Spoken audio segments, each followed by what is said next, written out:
Mamitha super, நீங்கள் பயங்கரமான performer. நான் வந்து நிறைய தடவை சொல்லிட்டேன். அண்ட் எமோஷ்னல் சீன்ஸ் எனக்கு ரொம்ப முக்கியமாக அப்பா கிட்ட வந்து நீங்கள் கட்டி பிடிச்சிட்டு அம்மா அவருக்கு சொத்து இருக்காம்மா அப்படின்னு கேட்பாங்க. இல்லைப்பா, இனிமே தான் சம்பாதிக்கணும் அப்படின்னு வந்து ஒரு ஐப்ரோ தூக்கிட்டு அந்த எக்ஸ்ப்ரெஷன் ஒன்று இருக்கும். இனிமே தான் இது பண்ணணும் அப்படின்னு ஒரு 2 இடம் இருக்கும் 3வது ரிவீல் ஆகிறதுக்கு முன்னாடி. அது குட்டி ஏரியா. நான் ஒரு டைமும் நான் பார்க்கும்போது என் பக்கத்தில் இருக்கிறவங்களுக்கு எப்படி நடிக்கிறாங்க பாருங்க அப்படின்னு சொல்லிட்டு இருப்பேன். ஸோ இந்த மாதிரி ஒரு சின்ன இடமும் நீங்கள் ரொம்ப நல்லா நடிச்சிருக்கீங்க. Thank you so much. அதுக்கப்புறம் என்னோட director Keerthi sir, thank you.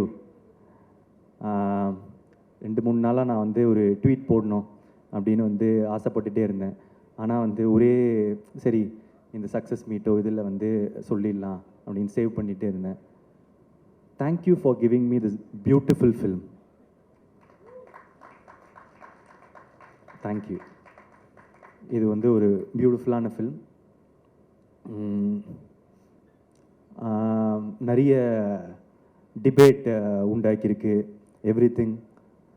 But அவர் சொன்னது என்னென்னு எல்லாருக்கும் போய் சேர்ந்துருச்சு. இதை ஒரு தடவை திரும்ப திரும்ப பார்க்க there are a lot of layers to it. And எப்படி எனக்கு இந்த கதை கேட்ட உடனே அப்படின்னு இருந்துட்டு கொஞ்ச நாள் கழிச்சுட்டு இல்லையே இது ரொம்ப நல்ல சீன்ஸ் ஆச்சு, ரொம்ப இதுவாச்சு, நம்ம இதை பண்ணணுமே அப்படின்னு வந்து தோண்டிட்டு இதை பண்ணலாம் அப்படின்னு அந்த டெசிஷன் எடுத்தணும். அதே மாதிரி ஒருவேளை சில பேருக்கு வந்து இதில் மாற்று கருத்துக்களோ அந்த இது இருக்கும்போது உங்களுக்கு பார்க்க இது வந்து இன்னும் பிடிக்கும்.